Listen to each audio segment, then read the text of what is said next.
নমস্কার, আমি শ্রীপর্ণা রয়েছে আপনাদের সঙ্গে। দেখে নেব আজকের নিউজ টুডে। দলের টিকিট না পাওয়ায় যখন অনেকেই দল ছেড়েছেন, অনেকে আবার চাপা অভিমানও রয়েছে। আর সেই তালিকায় এবার নাম লেখালেন মৌসম বেনজির নূর। 19 এপ্রিল থেকে শুরু হচ্ছে লোকসভা ভোট। সব দলের পাশাপাশি রাজ্যের শাসক দল তৃণমূলও নিজেদের প্রার্থী তালিকা প্রকাশ করেছে। তারপর থেকে শুরু হয়েছে বিবাদ, কারণ এবারে লোকসভা ভোটে অনেকেরই আশা ছিল নিজেদের নাম দেখবে প্রার্থী তালিকায়, কিন্তু সকলের মন রাখতে পারেনি দল। তার ফলে অনেকেই দল ছেড়ে অন্য দলে গিয়েছেন, কারোর আবার রয়েছে চাপা অভিমান। দল ছেড়েছেন অর্জুন সিংও। সেই অভিমানের দলে এবার নাম লেখালেন মৌসম বেনজির নূর। উত্তর মালদা লোকসভা কেন্দ্র থেকে তৃণমূলের টিকিটে প্রতিদ্বন্দ্বিতা করবেন বলে প্রত্যাশা ছিল তার, কিন্তু দল ওই কেন্দ্রে প্রার্থী করেছে অবসরপ্রাপ্ত আইপিএস আধিকারিক প্রসূন বন্দ্যোপাধ্যায়কে। তৃণমূলের রাজ্যসভার সাংসদ মৌসমের দাবি, টিকিট পেলে ওই কেন্দ্রে তিনিই জিততেন। যদিও দিনের শেষে নিজেকে দলের অনুগত সৈনিক হিসেবে দাবি করে দলীয় সিদ্ধান্ত মেনে নিয়েছেন বলে জানিয়েছেন তিনি। মৌসম বলেছেন, নিজের প্রত্যাশা থাকলেও দল যে সিদ্ধান্ত নিয়েছে সেটা মেনে নিয়েছি এবং সেটা মেনেই চলব। দল বদলের সম্ভাবনাকে ভিত্তিহীন বলে উড়িয়ে দিয়েছেন তিনি। মৌসমকে মালদা উত্তর এবং দক্ষিণের জন্য তৈরি জেলা নির্বাচনী কমিটিতে রাখা হয়েছে। গত 10ই মার্চ ব্রিগেডের প্যারেড গ্রাউন্ডে তৃণমূলের জনগর্জন সভার র্যাম্প থেকে রাজ্যের 42 আসনে প্রার্থী তালিকা ঘোষিত হয়েছিল। উত্তর মালদায় তৃণমূল প্রার্থী করেছে প্রসূন বন্দ্যোপাধ্যায়কে। তারপর থেকেই খোঁজ মিলছিল না মালদায় গনি খান পরিবারের সদস্য তথা তৃণমূল সাংসদ মৌসমের। ইদানিং তৃণমূলের প্রচারেও তাকে সেভাবেই দেখা যাচ্ছে না। গুঞ্জন দানা বাঁধছিল মৌসম দলবদল করে কংগ্রেসে যোগ দিতে পারেন।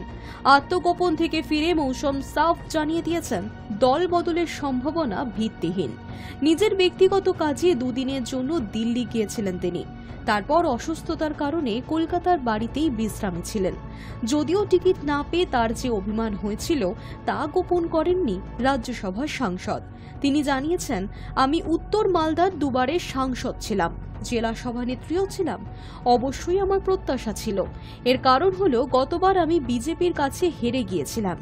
একই পরিবার থেকে আমরা দুজনে দাঁড়িয়েছিলাম, তাই ভোটটা ভাগাভাগি হয়ে গিয়েছিল। এবার টিকিট পেলে জিতবো বলে আমার ধারণা। একটা প্রত্যাশাও তৈরি হয়েছিল বিজেপিকে হারানোর জন্য। আমি উত্তর মালদার দুবারের সাংসদ ছিলাম, ডিস্ট্রিক্ট প্রেসিডেন্টও ছিলাম। অবশ্যই আমার একটা এক্সপেকটেশন ছিল, কারণ কি এর আগের বার আমি 2019-এ বিজেপির কাছে হেরে গেছিলাম এবং যেভাবে লড়াই হয়েছিল, একই ফ্যামিলি থেকে আমরা দুজনে দাঁড়িয়েছিলাম, দিয়ে ভোটটা ভাগাভাগি হয়েছিল। তো বিশেষ করে এবার আমার খুব ধারণাও ছিল যে আমি টিকিট পেলে জিতবো এবং একটা এক্সপেকটেশনও তৈরি হয়েছিল বিজেপিকে হারানোর জন্য। যাই হোক, আমাদের নেত্রী এবং দল সিদ্ধান্ত নিয়েছে যে এখানে প্রসূন ব্যানার্জি প্রার্থী হবেন এবং সেই ডিসিশনকে দলের একজন সৈনিক হিসেবে আমি ওয়েলকাম জানাই। নিজের এক্সপেকটেশন থাকলেও দল যেটা ঠিক মনে করেছে সেটাকেই মেনেছি এবং সেটাকে মেনেই চলবো। আমি অসুস্থ ছিলাম, কিছুদিন ভাইরাল ছিল, আমার ফিভার হয়েছিল এবং প্রচণ্ড উইকনেস ছিল বডিতে, সেই কারণে আমি কলকাতায় ছিলাম এবং দিল্লিতেও আমার একটা কাজ ছিল বলে দিল্লি যেতে হয়েছিল, লাস্ট 2 দিন আগে গেছিলাম। এখন আমি মালদায় ফিরে এসেছি। আমাদের প্রার্থীদের জন্য, দলের জন্য অবশ্যই নাম এবং আমি আশাও করি যে এবার 2টো সিটই তৃণমূল কংগ্রেস পাবে। দেখুন, এই ব্যাপারটা বিজেপি কি বললো সেটা আমাদের কাছে গুরুত্বপূর্ণ বিষয় নয়। ওনারা নিজের প্রার্থীর জন্য নিজের দলের পক্ষ থেকে অনেক কিছুই বলবেন। আমাদের নেতৃত্ব একটা ডিসিশন নিয়েছে এবং সেই ডিসিশন আমাদের পুরো দল মানবে এবং আগামী দিনে 2টো প্রার্থীই জিতবে। এটা হচ্ছে আমাদের দলের সিদ্ধান্ত, আমাদের কর্মীদের সিদ্ধান্ত। প্রচারে আমি আজকে আলোচনা করে নেব কবে কি প্রোগ্রাম আছে এবং পুরো শিডিউল জেনে সেভাবে আমি নামব। High News network. ভোটের আর বেশি দেরি নেই, কিন্তু এখনো দেখা যাচ্ছে রাজনৈতিক দলের পোস্টার। আর এই বিষয়ে রাজ্যগুলির কাছে রিপোর্ট তলব করল জাতীয় নির্বাচন কমিশন। লোকসভা ভোটের দিনক্ষণ ঘোষণা হয়ে গিয়েছে, কিন্তু এখনো দেখা যাচ্ছে রাজনৈতিক দলের পোস্টার। ভোট ঘোষণা হয়ে যাবার পরও দেশের বিভিন্ন প্রান্তে রয়ে গিয়েছে রাজনৈতিক দলের অনুমোদিত পোস্টার বা ব্যানার। যা নির্বাচনী আচরণবিধির সঙ্গে সামঞ্জস্যপূর্ণ নয়। এই বিষয়ে রাজ্যগুলির কাছ থেকে রিপোর্ট তলব করল জাতীয় নির্বাচন কমিশন। সরকারি বিজ্ঞাপনের যাবতীয় পোস্টার এবং ব্যানার সরিয়ে ফেলার জন্য রাজ্যগুলিকে সময়ও বেঁধে দেওয়া হয়েছে। বৃহস্পতিবার বিকেলের মধ্যে প্রচারমূলক পোস্টারগুলি সরিয়ে ফেলতে হবে বলে জানিয়েছেন তারা। বুধবার একটি বিজ্ঞপ্তি জারি করে কমিশন জানিয়েছেন, গত 16 মার্চ লোকসভা নির্বাচনের দিনক্ষণ ঘোষণা করা হয়েছে। ওই দিন থেকেই কার্যকর হয়েছে আদর্শ আচরণবিধি। সেই বিধি অনুযায়ী কোথাও কোনো সরকারি বিজ্ঞাপন থাকতে পারে না। অভিযোগ, পোস্টার, ব্যানার বা দেওয়াল লিখনের আকারে দেশের বিভিন্ন প্রান্তে ভোট ঘোষণা হওয়ার 4 দিন পরেও থেকে গিয়েছে সরকারি বিজ্ঞাপন।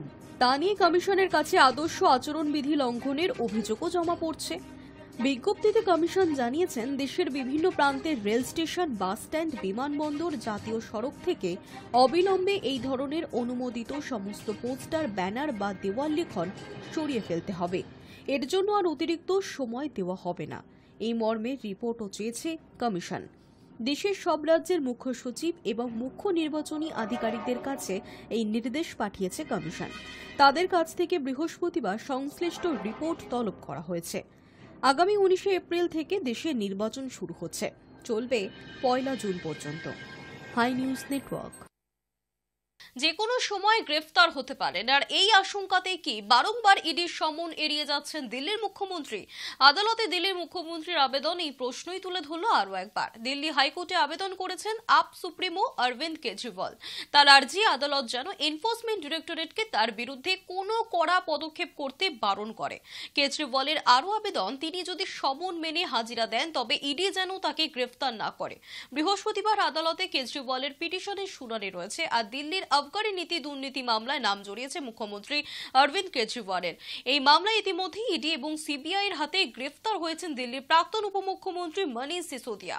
দুর্নীতি মামলায় জেরা করার জন্য ইতিমধ্যেই 9 বার সমন পাঠিয়েছে ইডি দিল্লির মুখ্যমন্ত্রীকে, কিন্তু কোনোবারই হাজিরা দেননি অরবিন্দ কেজরিওয়াল।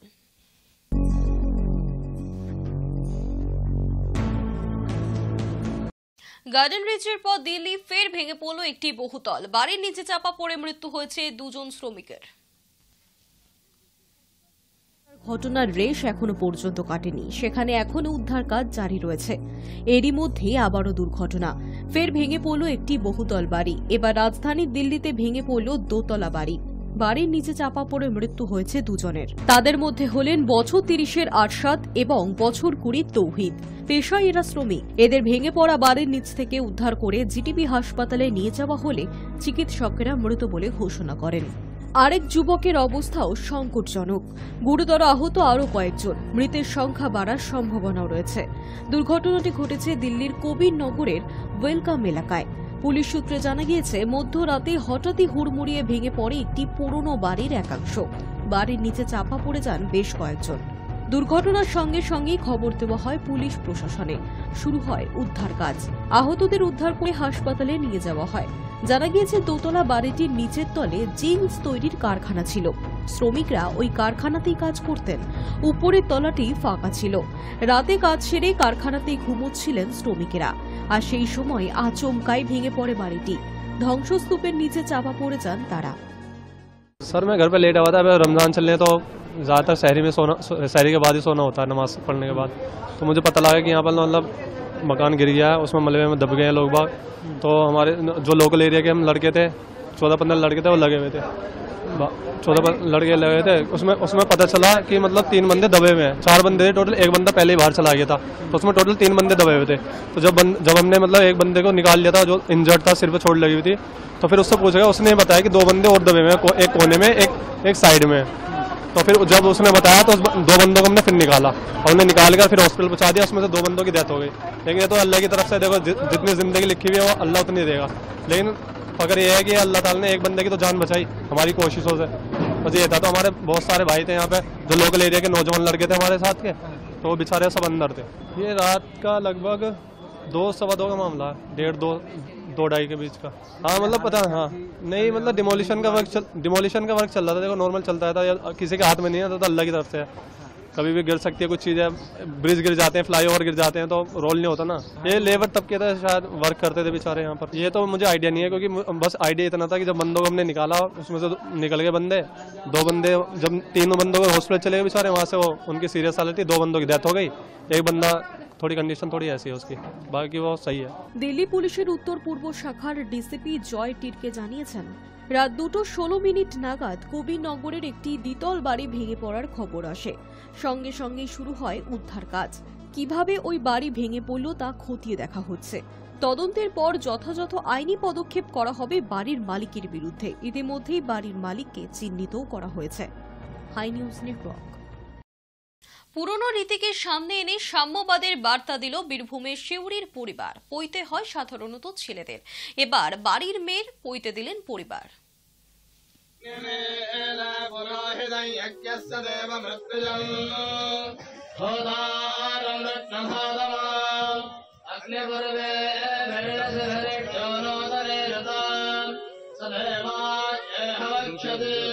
ঘরে বাইরে সমানভাবে কাঁধে কাঁধ মিলিয়ে লড়াই করে চলেছে মেয়েরা। নারী পুরুষের সমান অধিকার নিয়ে অনেক কিছুই শোনা যায়, কিন্তু ততটা প্রযোজ্য হয় কি, এ নিয়ে বহু তর্ক বিতর্ক রয়েছে। এমনই এক সময় সাম্যবাদের বার্তা দিল বীরভূমের শিউরির পরিবার। পৈতে হয় সাধারণত ছেলেদের, এবার বাড়ির মেয়ের পৈতে দিলেন এই পরিবার। বৈদিক যুগেও এই ধরনের রীতি ছিল। সেই রীতি সম্পর্কে খোঁজ নিতে রীতিমতো গবেষণা করেছেন শিউরির এই পরিবার। 2024 সালে সেই পুরনো রীতিকে ফিরে দেখার সুযোগ হলো। বুধবারের দুপুর ছিল একদম অন্যরকম। সাজো সাজো রব বাড়ি ঘিরে, আত্মীয় স্বজন বাড়ি ভর্তি লোক। হলুদ শাড়ি ফুলের মালায় সেজেছিল সে। সেদিন সব আয়োজন তাকে ঘিরেই। বীরভূমের শিউরির বাসিন্দা কৌরভী বন্দ্যোপাধ্যায়। 5ম শ্রেণীর ছাত্রী কৌরভী এখনও ধর্ম, নিয়ম, রীতি, বৈদিক যুগ এই সমস্ত অত কিছু বোঝে না। তবে কৌরভীর চিকিৎসক বাবা মা প্রচলিত রীতির পরিপন্থী হয়ে সিদ্ধান্ত নিয়েছিলেন শুধু ছেলেদের নয়, মেয়েরও পৈতে হয়। আজকে আমার উপনয়ন হচ্ছে। সাধারণত ছেলেদের উপনয়ন হয় এবং মেয়েদের উপনয়ন হয় না, কিন্তু এটা ঠিক না, কারণ শাস্ত্রীয় মতে মেয়েদেরও উপনয়ন হওয়া উচিত। যখন আমি ছোট ছিলাম, আমার নান্নি মুখ হওয়ার সময় আমার পুরোহিত বলেছিল যে আমার নান্নি মুখ হতে পারে না, আমার যোগ্য হতে পারে না, কিন্তু আমার দাদাই আমার বাবা বলেছে যে কি এটা হতেই পারে না, কারণ কি মেয়েরা জীবনেও যোগ্য করতে পারবে না, এটা হয় না। তাই জন্য আজকে আমার বাবা আমাকে পৈতে দিচ্ছে। আমার সত্যি বলতে ভীষণই ভালো লাগছে। এই পৈতে আমি সারা জীবন গ্রহণ করে থাকবো এবং আমি চাই আমার বন্ধুদেরও পৈতে হোক। মেয়ের পৈতে দিতে কম কাঠখড় পোড়াতে হয়নি চিকিৎসক মা বাবার। দীর্ঘদিন ধরে কোথায় পালিত হবে এই অনুষ্ঠান তা খোঁজ করার পরে বুধবার পূরণ হলো স্বপ্ন। কর্মসূত্রে কলকাতায় থাকেন দম্পতি। তাদের শিউরির রামকৃষ্ণপল্লীর বাসভবনে মেয়ের উপনয়নের আয়োজন করেন তারা। কার্ড ছাপিয়ে সকলকে নেমন্তন্ন করা হয়। আমি তো খুবই খুশি, খুবই আনন্দিত। আজকের দিনটার জন্য অপেক্ষা করছিলাম। আমরা সবাই মিলে সাগ্রহে অনেক রিসার্চ করা হয়েছে, অনেক বই পড়া হয়েছে যে করা যাবে কি না। বাধা কিছু ছিল, অবশ্যই ছিল। কোনো জায়গা থেকে আমরা প্রত্যাখ্যাত হয়েছিলাম যে না, দেয়া যাবে না, মেয়েদের দেয়া যাবে না, অনেক জায়গা থেকে। তারপরে শেষমেশ শ্রী শ্রী রবিশঙ্করজির এই বৈদিক ধর্ম সংস্থানের স্বামীজিদের সাথে কথা বলে, সোমা ম্যাডামের সাথে কথা বলে আমরা জানলাম যে হ্যাঁ, হয়, দেয়া যাবে। সেই জন্যই আজকের এই অনুষ্ঠানের আয়োজন। সাম্যবাদের যুগ, মেয়েদের সবাই সমান মনে করে, কিন্তু সত্যি সব জায়গায় মনে করে কি করাটা উচিত, এটুকুই বলবো। যুদ্ধ বলবো না, কিন্তু হ্যাঁ, সবাইকে বোঝানোটা একটা খুব জরুরি ছিল, কারণ বার্তাটা দেওয়া জরুরি। সবার মনে তো বহু বছরের ধুলো জমে আছে, ধুলোগুলোকে একটু সরাতে হবে না। দম্পতি জানিয়েছেন হঠাৎ ইচ্ছে থেকে নয়, বরং তথ্য প্রমাণের উপর ভিত্তি করেই তাদের কন্যার উপনয়নের অনুষ্ঠান হয়েছে। তাদের কথায় সন্তান পুত্র হোক অথবা কন্যা, তাদের সমান অধিকার পাওয়া উচিত। Hi News Network. মঙ্গলবার রাতে বুকে ব্যথা নিয়ে হাসপাতালে ভর্তি হয়েছিলেন অভিনেতা সব্যসাচী চক্রবর্তী। বাইপাস সংলগ্ন শহরের একটি বেসরকারি হাসপাতালে অভিনেতার শরীরে প্রেস মেকার বসানো হয়েছে। এখন কেমন আছেন তিনি? শুরু থেকেই সব্যসাচীর পরিবার তার অসুস্থতাকে প্রকাশ্যে আনতে চাননি। স্ত্রী মিঠু চক্রবর্তীও এই প্রসঙ্গে কিছুই বলেননি। তবে হাসপাতাল সূত্রে জানা যাচ্ছে, পরীক্ষার পর সব্যসাচী চক্রবর্তীর হাতে ব্লকেজ পাওয়া গিয়েছে। চিকিৎসকেরা পেসমেকার বসানোর পরামর্শ দেন এবং সেই মতো বুধবার সন্ধ্যায় অভিনেতার অস্ত্রোপচার হয়। আপাতত তাকে পর্যবেক্ষণে রাখা হয়েছে। বৃহস্পতিবার চিকিৎসকেরা পরবর্তী সিদ্ধান্ত নেবেন।